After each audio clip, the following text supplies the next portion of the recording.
Hi friends, నా పేరు Surendra. Welcome back to my channel. Videos మీద వీడియోస్ దద్దరిల్లిస్తున్నాడు బిగ్ బాస్. సో క్రైసిస్లో కూడా ఆపర్చునిటీ ఉంటుంది అని మనకి ఒక సామెత ఉంటుంది. ఓకే, వివాదాలు వచ్చినప్పుడు కొంచెం ఇబ్బందికరమైన పరిస్థితి వచ్చినప్పుడు దాంట్లోనే అవకాశాలు కూడా ఎత్తుక్కోవాలి అనేది ఒకటి ఉంటుంది.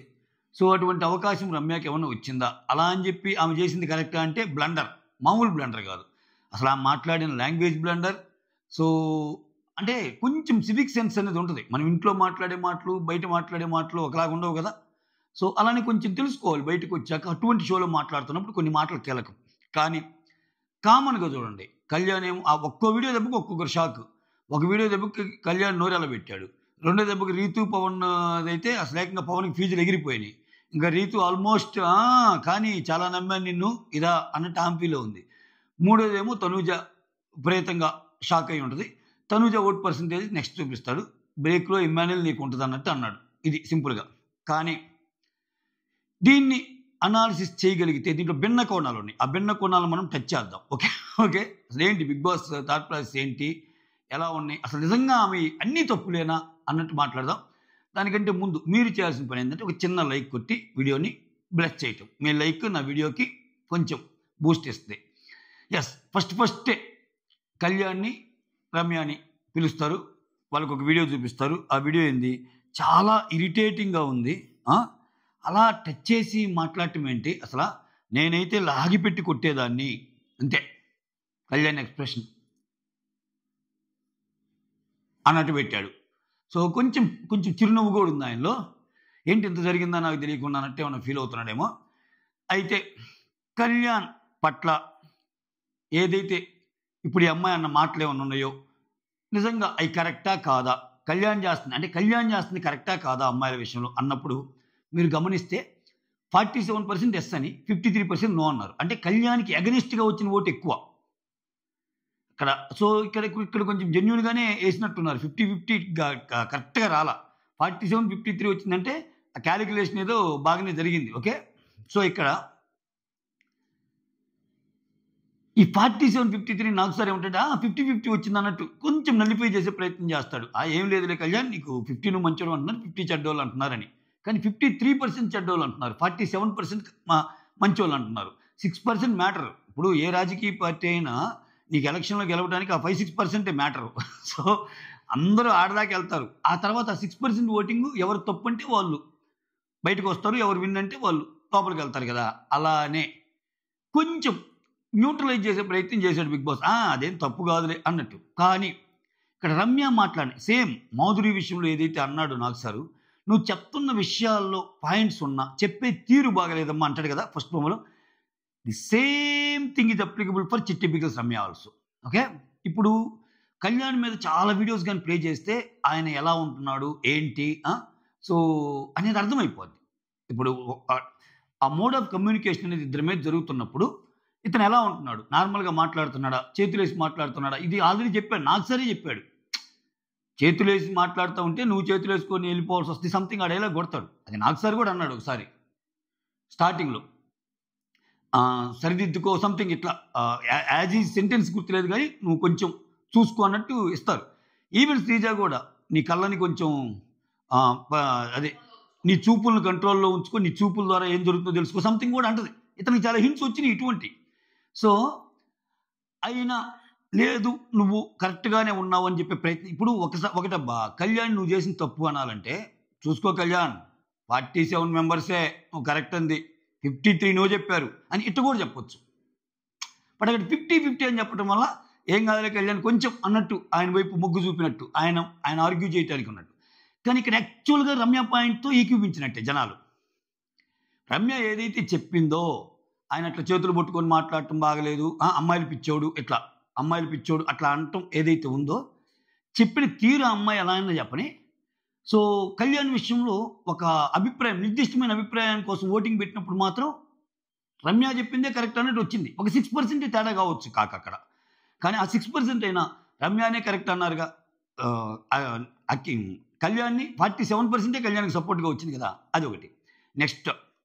Next video demand Pawan and Rithu ఇక్కడ రాగానే అడుగుతారు, నువ్వు ఏ జోన్లో ఉన్నావు అంటే పాప మేము తెలియదుగా జరగబోయే భవిష్యత్ కాలం నేను చాలా కంఫర్ట్ జోన్లో ఉన్నాను సార్, ఈ ఇంట్లో కంఫర్ట్ జోన్లో ఎవరితోనా ఉన్నానంటే అది డిమాండ్ పవన్తోనే సార్ అంతా చెప్పిద్ది. ఇది ఎక్స్పెక్టెడ్ బిగ్ బాస్ వాళ్ళకి ఏమైనా పిలిచి అడగంగానే. అన్ఎక్స్పెక్టెడ్ ఏంటంటే వాళ్ళు వేసే వీడియో చెప్పంగానే ఎస్ అమ్మా okay Rithu okay okay okay ఒక వీడియో చూపిస్తానని చెప్పి మళ్ళీ వీడియో అనగానే మళ్ళీ ఇక్కడ కూడా రమ్యనే, అన్నిట్లో రమ్యనే అగ్గి రాజేసి వదిలిపెట్టింది రమ్య.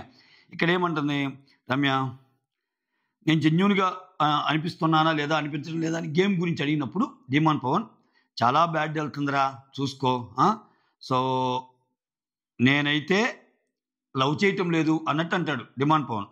ఓకే చేయకు అని చిన్నగా అంటది. నేనైతే లవ్ చేయటం లేదా అని అంటే ఓకే చేయకు అన్నట్టు అంటది. ఆ తర్వాత బట్ ఆపోజిట్ పర్సన్ ఎలా ఉందో ఏంటో మనకి తెలియదు కదా అన్నట్టు మాట్లాడతాడు. ఇతని ఊరికి ఇతను నేను చాలా శుద్ధపోసని, సో ఆపోజిట్ పర్సన్ ఏంటో అన్నట్టు చెబుతుంటాడు. నాకైతే లవ్ లేదు అన్నట్టు చెబుతాడు. చెప్పాక రే ఆ అమ్మాయికి ఏం చేస్తుందో ఏంటో ఆ అమ్మాయికి తెలియాలిరా, ఓకే నాకైతే సంబంధం లేదురా, బయట అయితే ఇలా జరుగుతుంది, ఇలా చెప్పే ప్రయత్నం చేశాను అన్నట్టు చెప్తాడు. ఒక్కసారిగా ఫీజులు ఎగిరిపోతాయి రీతుకి. ఏందిరా నాయన ఇది ఇంత జరిగిందా నాయనక. అక్కడ రమ్య మాట్లాడిన మాటల కంటే నేనైతే లవ్ చేయటం లేదు ఆ అమ్మాయికి అంటే చాలా చాలా సిల్లీగా తీసేసినట్టు ఏనా. ఆమె అసలు ఇటువంటి వాటికి చాలా ఇంపార్టెన్స్ ఇస్తుంది. బంధాలు అనుబంధాలు ఇంత చేసావా, అసలు మామూలుగా బాధపడినప్పుడు పలకపోతేనే ఆమె ఎక్కెక్కేడ్చింది రీతు. ఇంత పెద్ద మ్యాటర్ జరిగాక కథం కేలియే అవుట్ బాల్. అబ్బా రామచంద్ర ప్రభు నన్ను ఇరికించావు కదయ్యా అనుకుని ఉంటాడు డిమాండ్ పవన్. నేను ఇరికిస్తాగా అని నాకు సార్ అనుకుని ఉంటాడు. అక్కడ కూడా రమ్య చిట్టి పికిల్స్ వల్ల ఇంకొకరు డమాల్. ఓకే ఆ తర్వాత రీతు ఇప్పుడేమనిపిస్తుందమ్మా నీకు, ఏ జోన్లో ఉన్నావు? Sir I have super clarity, నేను ఇక్కడ గేమ్ ఆడటానికి వచ్చా, గేమ్ ఆడతా, ఇటువంటివన్నీ ఇంకా పక్కన పెట్టేస్తంటే అసలు పవన్ మాట్లాడిన దాంట్లో పవన్కి సపోర్ట్ ఎంత ఉంది, పవన్కి అపోజ్ చేసే వాళ్ళు ఎంతమంది అంటే పవన్కి సపోర్ట్ 0%, పవన్కి అగెన్స్ట్ 100% వస్తారు. అంటే ఇక్కడ రీతుకి క్లీన్ చిట్ ఇచ్చేశాడు. ఓకే ఇక్కడ డిమాండ్ పవన్ అనే వ్యక్తికి కొంచెం ఏంది 100% బాగా తగ్గించేశాడు. ఆయన షేక్ అయిపోయాడు. నెక్స్ట్ సెకండ్ వీడియో అయిపోయింది. Here comes the third video. ఇక్కడ ఏంది మళ్ళీ అగైన్ రమ్యనే దీంట్లో కూడా ఇన్వాల్వ్ అయింది. తనూజ మ్యాటర్. ఇక్కడ ఏమనుకుంటారు, తనూజ చెయ్యి వేస్తే, ఇప్పుడు తనూజ మీద చెయ్యి వేస్తే నాకు నచ్చకపోతే నచ్చలేదని చెప్పాలి కదా, అలా చెప్పటం లేదేంటి, వెళ్ళిపోవాలి కదా, వెళ్ళిపోకుండా అలా చెయ్యి వేయించుకుంటుంది ఏంటి అంటే ఇక్కడ 2 చేతులు కలిస్తే కదమ్మా సౌండ్ అన్నట్టు మాధురి గారిని కూడా పెడతారు. ఇక్కడ ఒక్క షాట్లో ఇద్దరి మీద కోపం వచ్చేటట్టు చేశాడు. తనూజకి ఆ వీడియో చూపిస్తారు. తనూజ అది కరెక్టా కాదా అని ఆడియన్స్ అడిగింది మనకు చూపించలేదు. బట్ మనకు వస్తున్న లీక్ అప్డేట్ ప్రకారం తనూజ కరెక్టా కాదా అంటే తనూజ కరెక్ట్ అని చెప్పి 100% తనూజ ఉద్దేశం అదేం కాదు, తనూజ ఉద్దేశం మంచి ఉద్దేశమే అని 100% వేస్తారంట. అది లీక్ అప్డేట్, ప్రోమోలు లేదు. ఓకే ఆ తర్వాత బ్రేక్ తర్వాత ఇమ్మాన్యుల్ సంగతి చూద్దాం, ఇమ్మాన్యుల్కి పగిలిపోద్ది అన్నట్టు అంటాడు. ఇమ్మాన్యుల్కి ఏదో వీడియోస్ వేస్తారు. ఇది మ్యాటర్. అయితే ఇక్కడ క్రైసిస్లోనే ఆపర్చునిటీ ఎందుకు అన్నానంటే ఇప్పుడు వైల్డ్ కార్డ్స్కి చాలా 5 వారాలు లేట్గా వచ్చినప్పుడు ఏంటంటే వాళ్ళు సతమతం అవ్వాలి గేమ్లో సెటిల్ అవ్వడానికి. అంటే ఒక్కొక్కరికి ఒక్కో ఇది ఉంటుంది. ఒకరు కామెడీతో సెటిల్ అవుతారు, ఒకరు ఇంకో దాంట్లో సెటిల్ అవుతారు. అసలు ఫస్ట్ మనమంటూ జనాలకి వెళ్ళాలి. బిగ్ బాస్లో అది నెగిటివ్ అయినా పాజిటివ్ అయినా స్క్రీన్ స్పేస్ ఎక్కువ ఉండాలి. ఈరోజు సెకండ్ ప్రోమో స్క్రీన్ స్పేస్ మొత్తం ఏమై తినేసింది. అన్ని గొడవల్లో ఏమే అంటే ఏమకు తెలియకుండానే ఇప్పుడు చూడండి, చిట్టి పికిల్ రమ్య వర్సెస్ కళ్యాణ్, చిట్టి పికిల్ రమ్య వర్సెస్ తనూజ, చిట్టి పికిల్ రమ్య వర్సెస్ రీతు, చిట్టు పికిల్ వర్సెస్ డిమాండ్. ముంచావు కదే నన్ను, ఎట్టుండేవో నీ దెబ్బకి ఒక్కసారి నీతో కన్వర్జేషనే వద్దురా నాయన అన్నట్టు అయిపోయింది. ఇప్పుడేంటి ఇవన్నీ బ్రేక్ చేసేసాడు. ఇప్పుడు డిమాండ్ పవర్ ఒంటరి అయిపోతాడు. ఎలాగూ ఇట్లా ఉంది, ఏం కాదులేరా నేను మంచిదే చెప్పాను అది ఇది అని చెప్పి ఇంక అయిపోయిందని చెప్పి వీళ్ళిద్దరినీ గెలిపి ఒక ట్రాక్ ఏమన్నా పెడతాడా బిగ్ బాస్? ఎందుకంటే కొన్ని వీడియోస్ కొంచెం క్లోజ్గా ఉంటున్న వీడియోస్ ఇవన్నీ మనం చూస్తున్నాం. ఏది చిట్టి పికిల్స్ రమ్య డిమాండ్ పవన్తో ఆమె చాక్లెట్ ఏదో తింటున్నప్పుడు ఆమెకి ఇచ్చిన లగ్జరీ బడ్జెట్లో ఆ నోట్లో తీయటానికి ట్రై చేస్తుంది. తర్వాత పోయి ఆయన వస్తాడు, ఆ ఊసే బస్సులో గట్టిగా ఇట్లా పట్టుకుంటే అక్కడి నుంచి ఆయేషా అంటూ ఉంటుంది. ఆ వీడియో సర్క్యులేట్ కూడా అవుతుంది చూడండి. ఎందుకు ఇప్పుడేమో అరుస్తావు, ఎందుకు నువ్వే కదా పిలిచావు డిమాండ్ పవన్ అన్నట్టు అంటుంది. సో ఏంటి కొత్త ఈక్వేషన్స్ ఏమన్నా? ఇప్పుడేమో ఎలాగో అలిగిద్ది. ఈ అలకంతా మామూలే, జస్ట్ ఒక హాఫ్ అన్ అవర్ తర్వాత ఖచ్చితంగా డిమాండ్ పవన్ రీతు కలిసిపోతారు. సో డిమాండ్ పవన్కి ఆ స్కిల్స్ ఉన్నాయి, ఏదో ఒకటి బతిమలాడుకొని అని అక్కడ గట్టిగానే చూపించారు. ఒక వీడియో చూపించినప్పుడు కొంచెం ఆ నమ్మకం అనేది పోద్ది. ఇప్పుడు ఎంత కలిసి ఉన్నా ఆ కొంచెం నీ ఆప్షన్స్‌లో నీ గురించి వేరే వాళ్ళతో అలా మాట్లాడతా, అది నిన్ను నువ్వు ఎక్కువ చేసుకుంటా, నాకేం లేదబ్బా అమ్మాయి మీద, అమ్మాయికి మన మీద ఉండి చెప్పలేం. ఇట్లా ఇట్లా మాట్లాడితే ఏ అమ్మాయికి మాత్రం కాలదు. అక్కడ అగ్గి రాజేసింది ఈ అమ్మాయి. సో, సక్సెస్‌ఫుల్‌గా ఒక బాండ్ బ్రేక్ చేసేసింది. సక్సెస్‌ఫుల్‌గా కళ్యాణ్‌ని జనాల్లోకి ఓటింగ్ వచ్చేటట్టు చేసింది. సక్సెస్‌ఫుల్‌గా తనుజ గురించి కూడా మాట్లాడింది. వీటిల్లో కొంచెం మాధురి గారిని కూడా ఇన్వాల్వ్ చేసింది. ఒక్క దెబ్బకి ఈ అమ్మాయి అసలు ఎంతమందిని, అమ్మాయికి తెలియకుండానే మాధురిని ఇన్వాల్వ్ చేసేసింది. డిమాండ్ పవన్‌ని ఇన్వాల్వ్ చేసేసింది. ముగ్గురు నలుగురితో గొడవలైనయి. రచ్చరంబోల. తనూజ తనూజ గురించి వీళ్ళిద్దరూ మాట్లాడుకుంటుంటే ఎవరు? రమ్య అండ్ మాధురి. ఆ పక్కన ఆయన ఉంటాడు గౌరవ్ గుప్తా. పాపం ఆయనకి అసలు ఎన్ని తెలీదుగా. ఏదో ఇట్లా చూస్తుంటే నాకనిపించింది. నువ్వు అదృష్టవంతుడివయ్యా. నీకేం మాట్లాడుకున్నా అర్థం కావు. ఏం మాట్లాడుకున్నా తెలియవు. హ్యాపీ గదా! ఏమీ తెలియనప్పుడు చాలా ప్యూర్‌గా ఉంటాం మనకి. వెళ్ళిపోతాం గదా! అన్నట్టు అనిపించింది. నిఖిల్ కూడా ఉంటాడు. బట్ నిఖిల్‌కి అర్థమైద్దిలే. సో, ఇది మ్యాటర్. సో, ఇక్కడ చిట్టి పికిల్స్ రమ్యతో గొడవలకి పునాదేశాడా బిగ్ బాస్.